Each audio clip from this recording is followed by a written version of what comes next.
Welcome to another episode of Foresight TV. We've been working on getting this date set up with Brett Robinson with Sparrow Partners. We are going to be talking Active 55, and we are going to be talking about fun in senior living, something I don't think we have enough of. But before that, let's watch this.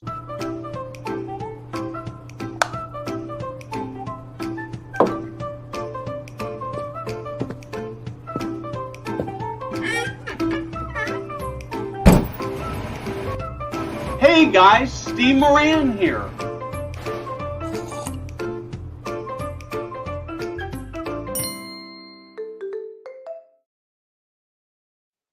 I get zero credit for the intro. I give Rachel all the credit, but one of the reasons I like it is fun. Before we get started, I want to say thanks to KARE for sponsoring Foresight TV. They are the staffing agency, and what that really means to you is that you can fill in those shifts that you can't fill in any other way for a ton less money than using a traditional staffing agency. They are huge fans of senior living. It's all they do. They are passionate about senior living. They're passionate about team members. They deserve your support. They can solve big staffing problems for you. And so if you're not using them, you should be. And unless you have every shift filled every time, and I don't know of anybody who actually does that. So I would encourage you to check them out, to talk to them.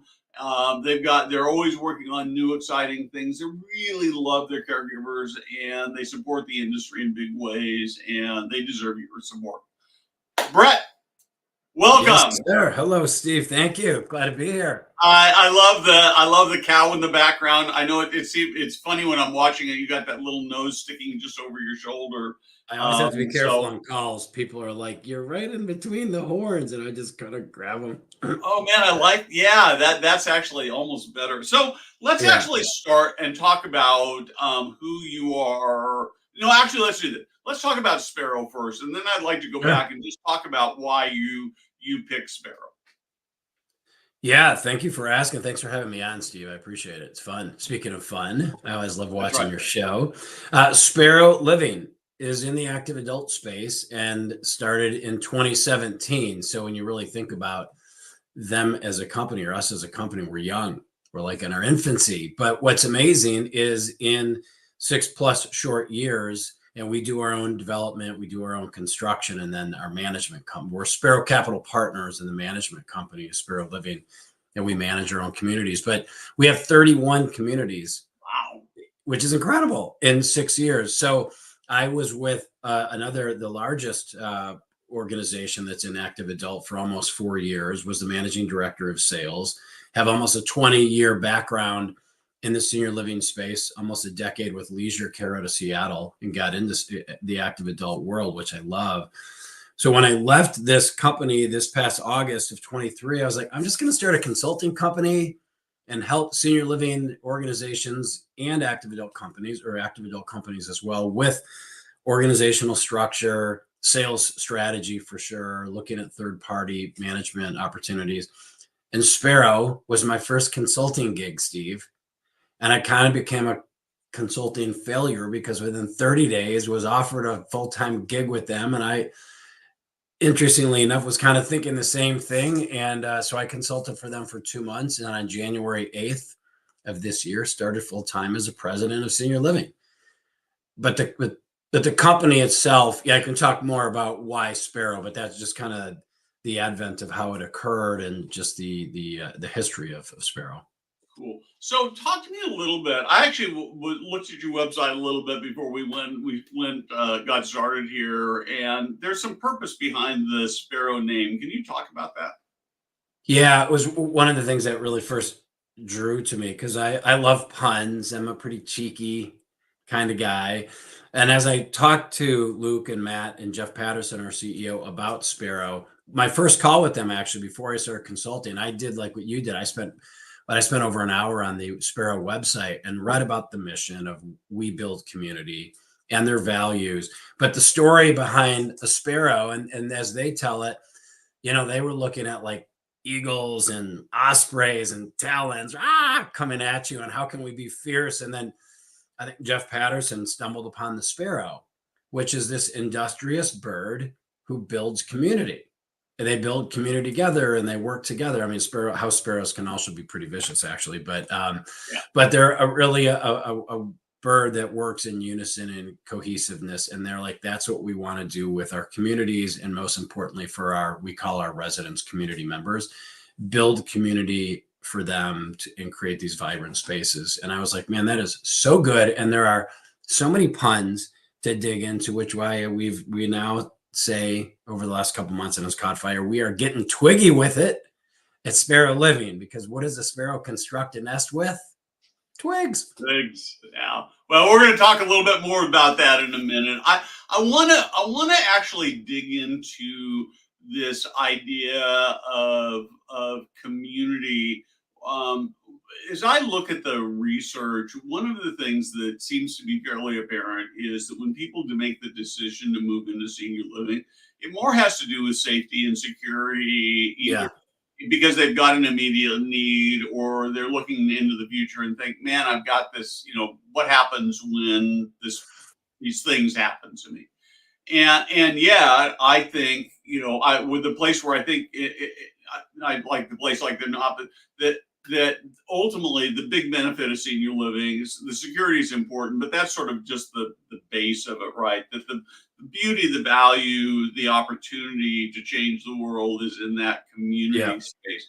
How do you have thoughts on maybe how we as an industry and you as an organization can better leverage this whole idea of community to make senior living more appealing? Yeah, what that actually reminds me of, the U.S. Surgeon General came out with the findings of a study. I think it's almost been a year. I think it was May of 23. But the bottom line is that the U.S. coming out of COVID is going through this epidemic of loneliness, and I think it wasn't depression, but it was this epidemic of loneliness.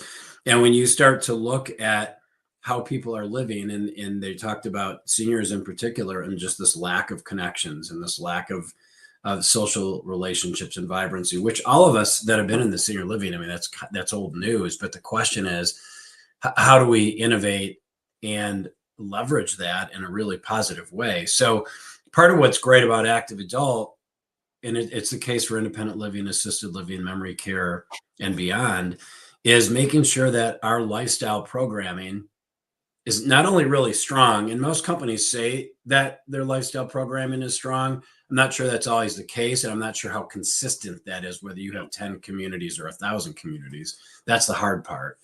But it's demonstrating that in the sales process. And that's really one of the things that I have always in my career, I've just been blessed with. We all have skills and opportunities for improvement. I have as many the things I need to improve as strengths, but one of my strengths has always been a sales savviness and a consumer orientation, right? A consumer centrism, where I love the hospitality side of making people feel good and making sure that we're asking a lot of questions and listening. So when we can demonstrate that, not even through our sales talent, but through the events and activities we have, and a prospect coming and getting over that fear, because even in active adult, that's what I love about it. The sales and marketing realm of active adult is still like 85% the senior living sales process. Yep. So it's untangling the emotions and getting them over fear. But when you can get them in to meet our community members, and the opportunities to have fun are so great. But in active adult, because there's not the clinical services component of senior living, there's not really the food and beverage component of senior. I mean, we'll do happy hours, so it's all about our lifestyle and engagement. But when people come in and see that, and they're these beautiful new buildings, so they can live in a modern home and understand our value proposition, you can make an incredible difference in people's lives and help them continue living a really great purpose-driven life, doing the things they currently are doing, or maybe used to do 5 or 10 years ago and don't. But we have to take some risks in how we're creating that engagement and that fun. So let's actually talk. one of the fun things of having these conversations, and one of the scary things is, we're talking, and I've got sort of this list of things I want to talk about, and then new stuff pops up as you talk, right? So Yeah, talk to me about what living in a Sparrow community is like for a resident. What's the thing that's going to get me all my juices all fired up to move in? Yeah, I think it is Jack Callison with Sunrise Senior Living. He and I were talking, Steve, when we last saw each other at the Fall Nick. Yep. And we're talking about who we hire to run activities or lifestyle and engagement with most communities. And what I was kind of sharing of like, we really need to step it up of who we're selecting to do that, because that is the lifeblood of a community. When I started consulting with Sparrow and looking into the nest, our lifestyle and engagement director, Amanda Sliwa, the program is so innovative at Sparrow and really makes a difference in the community members' lives. Her background is with Expedia as a global events manager. She was with VRBO prior to that. And she and her team came up with our 3 pillars of our lifestyle and engagement program, which is to sharpen your mind, strengthen your body, and share your gifts, which we just actually trademarked those. But the share your gifts part is so brilliant, because in active adult, the goal is for at least 50% of the activities and events to be initiated and run and organized by residents, by our community members, at least that. And then you have companies like Affinity, and I think their business model is 100% of the programming is done by community members. And when you can showcase that and give that permission and that room for community members to, if they love to lead Bible study, or they want to teach a fly fishing class, or they travel a lot and want to do some photojournalism classes, or game night, or what, etc. So the key is for us to show that and to demonstrate that within the sales process with each engagement with our prospects. And man, when we can do that, the beautiful buildings are great, and we have really nice guest suites and a fun Lux program for someone to come experience. But if we can demonstrate that and be asking a lot of questions and be super curious when we're on the phone with prospects and when they come in, and not worry about the dog and pony show tour, which is really one of the things as we're rebuilding our sales program. We're trying to just get away from that mindset. Yeah. So is it, do you know, talk to me about meal food. Do you do no food at all? What is that? No, I mean, we have catering kitchens in our buildings, but not commercial kitchens. And that's pretty standard across most owner or operators, active adult. So no, aside from catered, brunches or lunches or dinners and happy hours, which we do have, there's no real meal service. So, we really want to tie in. It's another opportunity for our outreach to tie in with local restaurants and in bars and wine shops, etc. So we really try to position our communities as we're not imposing on the neighborhoods and communities we're in. We're a part of that greater community, and them living with us just gives them access to all these great, great retail and events and restaurants. Cool. So what happened? I mean, and maybe this we've seen lots of active 55, the Del Webbs and those kinds of things. Clearly, this hasn't been a barrier, but do you get questions about what happens as people age and they become more frail, and what's sort of the story there? Yeah, we don't shy away from it, and this is my 6th year in active adult. It's funny, when I left Leisure Care in the fall of 2017, I was looking at some options, and this opportunity came up. And a lot of people, that we know in this business are like, Brett, what are you doing? Active adult, like who is the customer for that? I was a little nervous myself, but one of the things we've all been talking about is how do you create the people that are potentially lost in the middle. There's a lot of amazing Americans that have worked their butts off for their careers, run companies or work for companies or raise their families, pay their taxes, and can't afford $5,000-$6,000 a month. So the opportunity at our price point, mid-market average of $2,100-$2,200 a month, up market's more like $2,500-$2,600 a month, the opportunity from an affordability standpoint is strong. So, and our average age is 72 years old. So, when the topic of care, or what happens when, I mean, back to your question, Right. that's why we really see ourselves as a part of the senior living business, because our goal is for our community members to live with us for 5 to 7 years. And at that point, they could bring care in if they wanted. So we want to make sure we have great relationships with home care and home health care agencies. But we also want great relationships with all of you out there that are running independent living and assisted living communities. So our perspective at Sparrow is we're really a part of senior living. I think there may be others in the business that see themselves more as multifamily, and that's different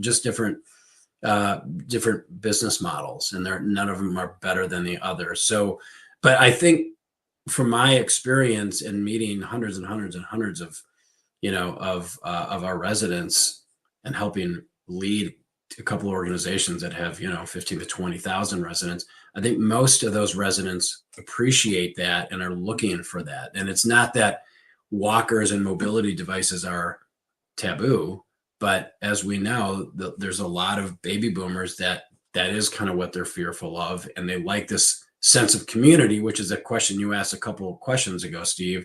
But they also are not dealt with kind of in your face excessive healthcare issues that are probably coming for all of us. Yeah, yeah, and I think that I think this is so important, right? I think that I continue to believe, for people who are Jada's age on my team, who's behind stream there, she's sort of blushing. I can see her even though you can't. Yeah, Is that she's I'm not sure you can nod or not, but whether the Cheers bar model is really appealing to me, because it's a place where everybody can come and find friends. Everybody is your friend, yeah. right? And so I think that when senior living gets that right, when independent living gets that right, it becomes a very powerful thing. And you talked about something that is interesting, that a shift that I've seen. I can remember when I first started blogging and writing in the industry.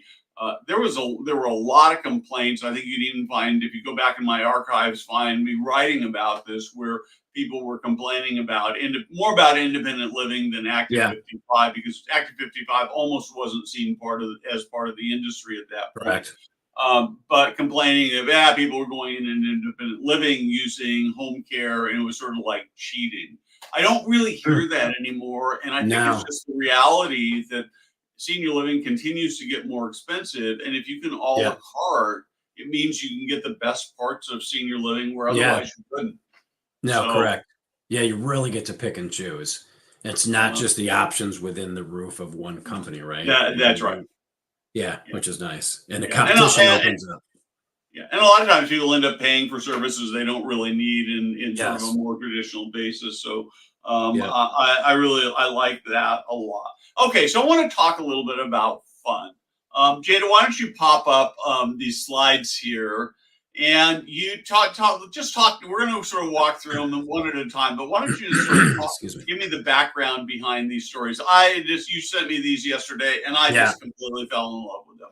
Well, to lead off with fun, here is what I have been saying for years, and what I have been sharing with everyone at Sparrow, and that's this. And I asked the question first: what is our average age of a resident, a community member in one of our communities? And the answer is 72. And they go, okay, so what year were they born? And that, okay, 72 is like 1950, 1951. Yeah. When were they teenagers?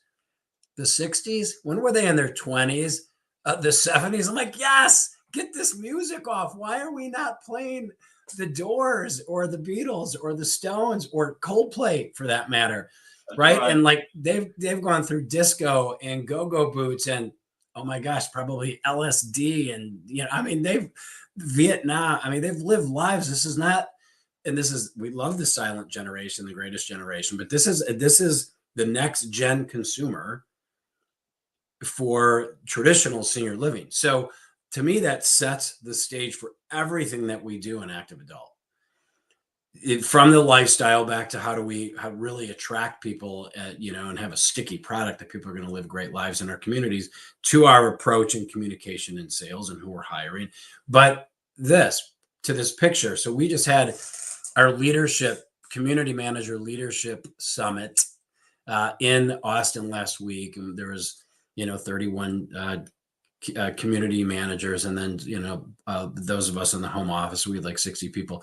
We had a battle of the bands to not kick off but end. We did karaoke the night before and did a great session on hospitality and growth mindset. But this battle of the bands, everyone had to come up with an album cover, which is what you're looking at. And they costumed out. I mean, one of the groups was, let's get Talk Birdie to Me, the Poison song, Talk Dirty to Me. It was all things Sparrow. This was the winning team. The gentleman that you see on the bottom, his name is Larry Simone. He's a fabulous guy, 73 years old. They did this music video that we're making sure we have the rights that we're going to put on LinkedIn and Instagram and TikTok. The music video is unbelievable with the entire staff and him and some other residents. But this is their album cover. So everyone, I think the other pictures you have are album covers of some of the other, the customer Journey. We all love the band Journey, right? Yeah. This team, Flock Around the Clock Tonight. They had Elvis, even though it's not an Elvis song, but they had, no, it's not. But they had like Elvis 50s like wigs on and those outfits. And I mean, they were out in the crowd. I mean, people were on chairs dancing. It was raucous. It was so much fun. The soaring sparrows, it's kind of a jungle. And then and I am just a, sales person through and through, sales leader, but I just love having fun with our teams and with customers. So this is Kelly Collier, who is our sales director.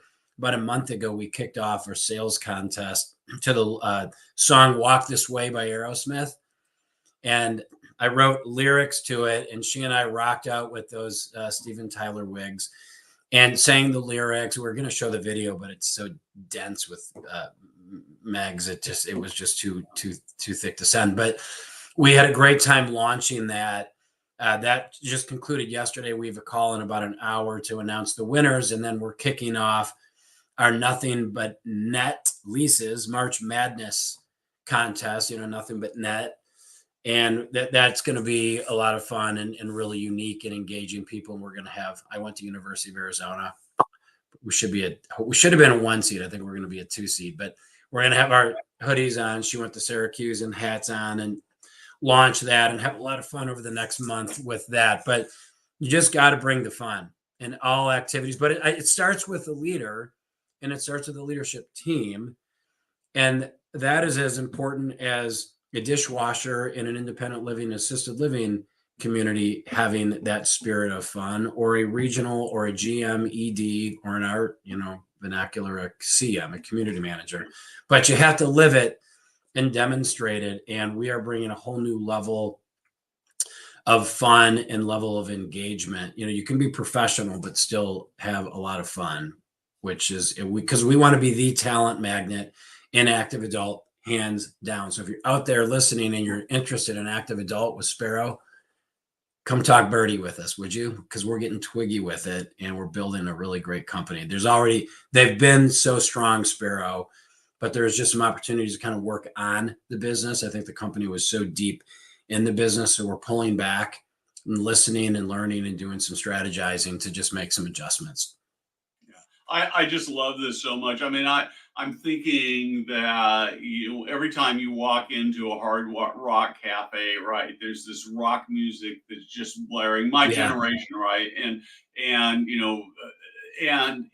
the music. I mean, all the stuff that's on the walls, the guitars and the album covers and all that stuff is super, super important. But I think key to it is this rock music that's just blaring all as you walk through. And I find myself wondering, why don't we have that in senior living today? I mean, imagine what that would feel like. We 20 years, 15 years ago, somebody got the cool idea of making sure we had smells like coffee and fresh cookies, which is really, really good. But play me some high energy rock and roll music. Exactly. You're talking about the generation that either was at Woodstock or honestly mostly wish they were at Woodstock. Yeah, right. And what we could do with that is just is really really remarkable. So have you, as you sort of look at, I mean, now you've only been there a very short period of time. What have you learned that surprised you? Hmm. Well, one thing that is interesting is I think a lot of us as people, and certainly companies, are not lose the skill of being comfortable having uncomfortable conversations. And as leaders, we have to be able to do that, and you have to encourage and empower the rest of the team to do that in a really respectful way. So there's just been opportunities to have real conversations with people as you kind of drill down. It was interesting being able to kind of look into the nest for 60 days, right? Any of us, if you get a chance to work with a company, go to, like, I went to almost half of the communities. I was on executive leadership calls. I was on sales calls, capital partner calls, sales calls, just listening. And you start to just see who's leading and who's not. And here are the values. Are they being led? So the opportunity I've learned to just, as the president, which I've never been before. And it was really scary. Right. But it's really exciting. But the opportunity, like, okay, we're going to go to battle and we are going to be better, and we have to be real about where that is. And there's some areas and people and things we got to have real conversations with. And it's been I think healing in a lot of ways, and just taking some people just not walking on eggshells. And the leadership team, the three founders, Matt, Jeff, and Luke, have been so vulnerable and open to doing that with like literally zero ego. So I'm also learning, when you work with a company that and a lot of people say that there's no ego, there's no kissing the ring at Sparrow. If Jeff Patterson was on, he cries more than anybody. He's so awesome. And he, that true servant leadership where you really are not just saying it, but flipping things upside down. And I see myself as, and it's driven that home from a learning opportunity. We just had this session last week at the Leadership Summit on growth mindset. What does that mean? And how do you ultimately, my job is just to be a resource for everyone in the company and my team, and their job is to be a resource. If we're doing that and we really mean it, we're doing it authentically, we are going to have the most. One thing I love from Howard Schultz, the former CEO of Starbucks. Right. Yeah, he wrote a great book. I think I'm looking at my bookshelf. I think it came out in 2007, called Pour Your Heart Into It. One of the things that stood out to me in that book is that, they built the Starbucks brand for their team members, not for the customer, for the team members to be zealous ambassadors of everything that Starbucks stands for, so that when you or I go into a Starbucks, that if that team member we talk to that's making our, Americano really believes in what Starbucks stands for, they're going to make that much deeper of a personal connection with us in whatever God-given talent and personality and ways that they do. And I've just never forgotten that. It's so true. So we are trying to hire great talent, and that learning that we want to help everyone be a zealous ambassador, because our businesses are so localized. No one gives a rat's patootie if you're a prospect walking into a Sparrow community in Phoenix or Dallas or Florida or North Carolina, who Brett Robinson is, but that community manager and that sales specialist and the AC, oh my gosh, it's everything. So we're really breaking down and taking a look at it coming from an inverted pyramid standpoint. How do we create a zanier, better customer journey, and not make it the top down and kissing rings and, oh my gosh, you're in this particular position, and just like that, this does not matter at Sparrow. I love this so much. So one of our driving mission at Foresight is to improve the lives of people who live and work in senior living. And I talk about it all the time. It really informs everything we do. But we all also have a lot of fun we had our team meeting this morning we meet at 8 o'clock Pacific every time, and I usually start out with an icebreaker question. And in this case, I started the question with the person who was last in the meeting, not naming any names, Jada, who's behind the scenes and now totally embarrassed. But the question was, yeah, I know, was teach us something we don't already know. And it was actually really delightful. Everybody had something to teach that nobody knew. Most of it wasn't senior living related, but it was just fun. And it's exactly what you're talking about. It's bringing the team together, all being focused on the same thing, all being focused on changing the world, making it a better place for both the team and residents. And so I absolutely love that. We're sort of out of time, and I want to hit this one thing. One of my pet peeves over the last few months has been hearing so many people say this one phrase: nobody wants to work in senior living. And it grates on me, because I think that senior living is a fantastic place to work. I think it's a fantastic place to make a career. You can make a good wage, a good salary, and you can change the world. And so I just love to kind of have your thoughts on what makes working at Sparrow great. Yeah, that is awesome.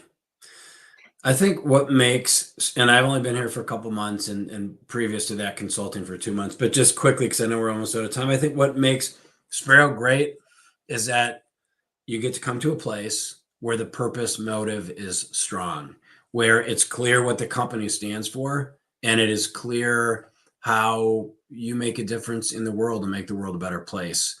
And you have, not that you need it, my permission or anyone's permission, but you have permission to be freaking fun and have a great time doing it, all within a company that is poised for growth.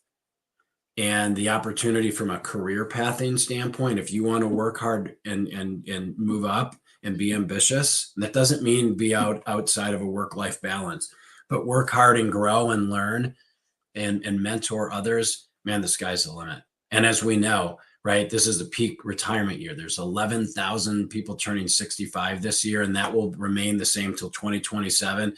It's the most expansive time in American history of people turning 65. And those are our customers, baby. And we love them, and we want them.